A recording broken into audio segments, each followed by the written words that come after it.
Hi, it's Max here from Music Makers. Today we're just going to go over the basics of how to master your own music.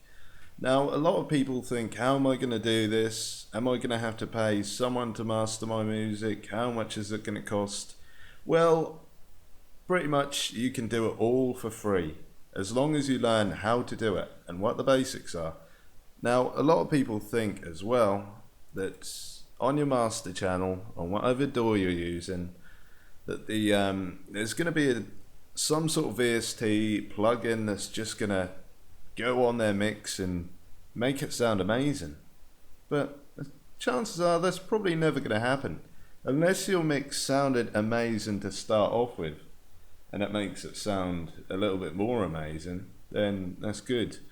But if your mix doesn't sound all that and there's something missing from your mix, then the chances are you need to go back into your mix and actually go and tackle the problem. Now, if you go to any master or engineer, someone who does mastering as a career, which I do, they'll tell you the same thing. If you take them a badly produced track that's too high in volume, they're not actually going to be able to master it for you. I mean, there's things a mastering engineer can do and there's things they can't do. One is they can't repair a bad mix that's beyond repair. It's basically like taking a damaged bicycle that's been crushed in a car accident to a bike shop and saying, can you fix it up please? It's just not going to happen.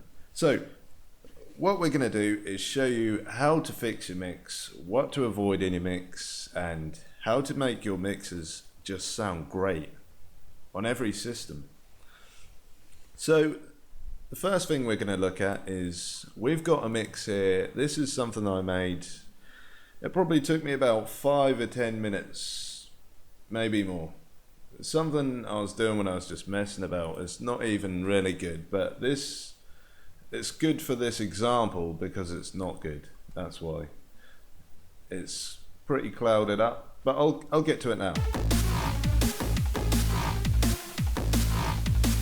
Okay. So what you can hear is it sounds a bit centered. It doesn't really sound spread out much. So what we can do is, I'll teach you about hi-hats for a start, or any percussion. Yeah, mainly hi-hats, percussion, sound effects, and sometimes little synths. Basically, your hi-hat, if it comes dead from the center in mono, when you listen to it in little earbud headphones or any sort of headphones that are very small or tinny little speakers, pretty much they're gonna sound really tinny if they're in mono.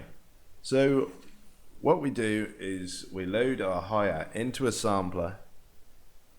You can do it on the screen, but it's not going to be easy for you to tune it. And the reason why, watch my earlier videos and you'll reason why I put my individual stuff in samplers, and it will make it a lot easier for you. There's a lot more controls you can do than if you were to put a sample on your screen. So for a start, we've got velocity, pan, transpose, which is changing the pitch, which is essential for tuning. So we'll go first to spread. I've turned this to 100%. Now spread, if I show you this diagram, so as we can see, if we look up above us, that the whole mix is compressed into a little thin sliver. It's like your music playing through the eye of a needle, pretty much. So what we want is to bring it out, the whole mix, so it, you know, we're listening to something that's covering our whole ear span from left ear to right ear. And it's pretty simple how we do this. Let's go back to Ableton. So now we're back in Ableton, we're gonna look how we can expand our mix from that little thin sliver back to a broad expand ear to ear mix. Okay. First thing we're going to do is we're going to look at the stuff that's you know, percussion, hi-hats, anything that's in the higher end of the mix that we can really push from side to side to fill out the mix. So we can see here we've got a hi-hat, and it's playing right from the center, so it's going to sound really sort of tinny on little headphones. So the reason why is it's pretty much in mono, to be honest. So what we're going to do is we'll duplicate this track. We're going to take this one, which is the top, and we're going to drag this C. We'll drag it left 12, and with the next one we'll drag the right one right 12. So pretty much we've got a little bit of width there. It may increase in volume, so you may need to tweak them both, which you can easily do by highlighting one, holding down Control, and then highlighting the other. And now you can turn them down. So I've got my hi-hats really low in the mix because that's personally how I make my music. Some people have them loud. At the minute I have them low for some drum and bass, depending. So now we're just going to listen to the mix and we'll see what it sounds like.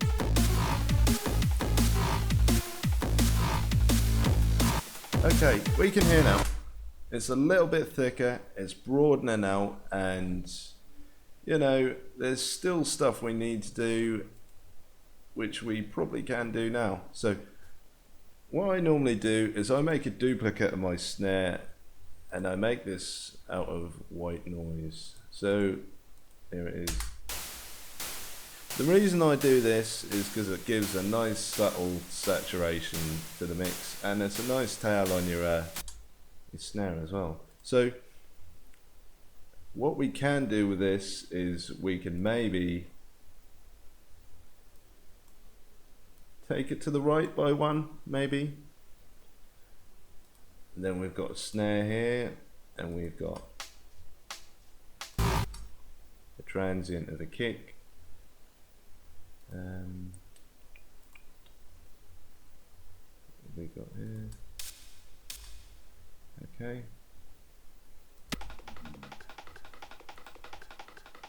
So we can hear we've got lots of little percussionary instruments playing. Now what we can do is go to each one of these, and to make it easier for you guys, a nice little trick is just to randomly pan. So let's say we'll do, let's say 23%, and we'll pretty much do this on all of them. Not exactly the same, let's say 22%. Let's say 20%, and I'm pretty much gonna do this all the way down. So 90%. You can get the gist of what I'm doing. What I'm doing basically is I want these things to trigger all at different times, different velocities, in different places, in different areas of the mix. So we've pretty much got sounds coming from everywhere, and not all these percussions, all these hi-hats, all these kicks and snares all hitting at the same point in the mix, which is the center. And it's pretty much going to get clouded up in the center, and that's why that mix sounds pretty clouded up. So I'm just going to whiz through these, and I'm going to quickly randomly pan them. Now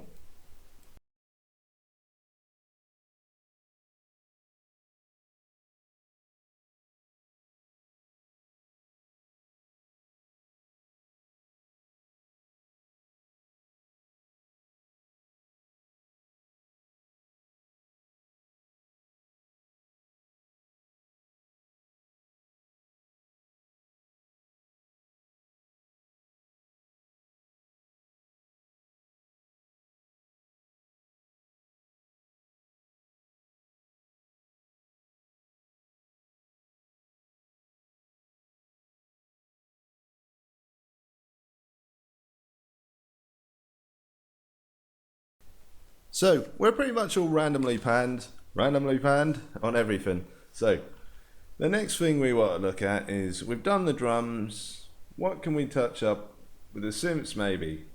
Now,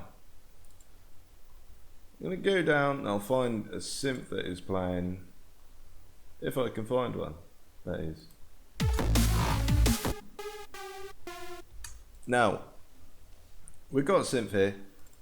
What we can do on this, if we want this to change around, is we can just easily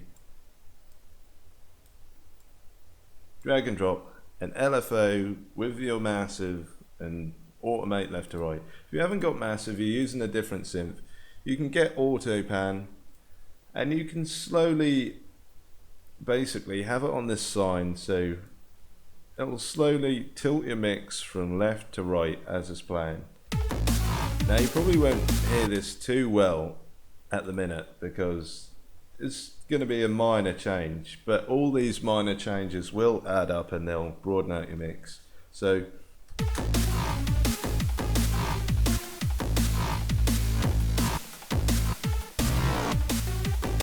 we can hear now it's really broadening out a bit. So, you know, that's pretty much it with your mastering. But there is one thing I'm going to say.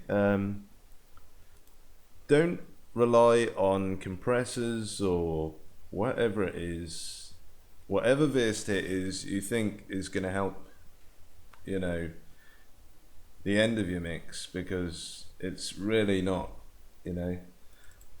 If you've got a compressor on your master channel, you should probably be only doing the tiniest little adjustments. So what I am going to say is, when you've got all your say your drum loops and everything sort of grouped up, because you do need to group stuff up. You'll have your drums, your synths, your snares, your vocals, all in separate groups together. So let's just imagine, for the point of this, I will group them just to show you.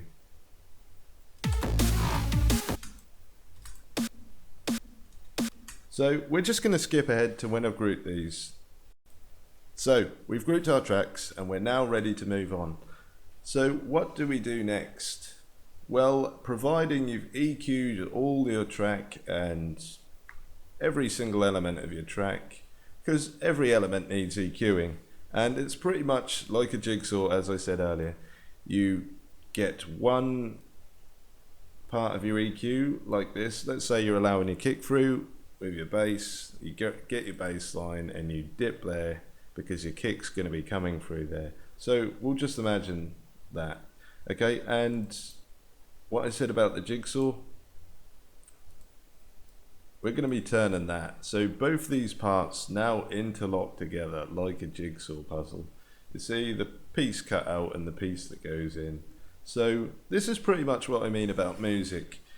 To have everything fit in that box and not distort at the end and sound terrible, it's got to be ideally done in this jigsaw sort of way. This is the way I sort of think of it anyway. And for a piece of music to fit in the box, you've got to cut back another piece of music to allow it to fit in. Much like if you had lots of people in the bathtub, for another person to get in, you've got to allow your legs to squeeze to the side. Pretty much, that's how I explain it. Jigsaw puzzle. So we're pretty much all done today, and you know what you're going to do on your master track after your EQ, you know, is you're just going to get a multi-band, any sort of multi-band, and just split your bands, and that's pretty much it. So don't just whack all these on it, like every single channel at the same settings. Listen to it, listen where you're splitting the actual three bands, and listen where sounds best, because the worst thing you can do is just chuck lots of presets on, you know, and stuff with presets and expect it to sound good, because pretty much what you're going to get is phase, which I mentioned earlier as well. It's a very tinny effect. You're going to have lots of little cuts in the exact same places where all your bands are split in for different channels, and the chances are your mix probably won't sound too good anymore. So you're just going to get a multi-band. You can use this one for the purpose of the video. I don't personally like it, but it's okay. So you turn down the amount so it's not compressing anything, as I just did, and it's pretty much split your bands for you.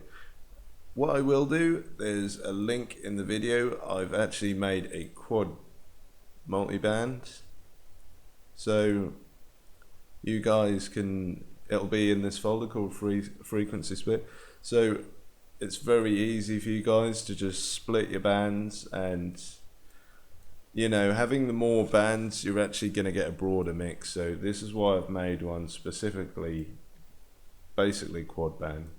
Well, that's all I've got enough time for today. I'll teach you more about limiters and different stuff in other tutorials, and how to fully, you know, spread your mix if you're still stuck on this. Okay, thanks a lot guys. Like and subscribe, and tune in for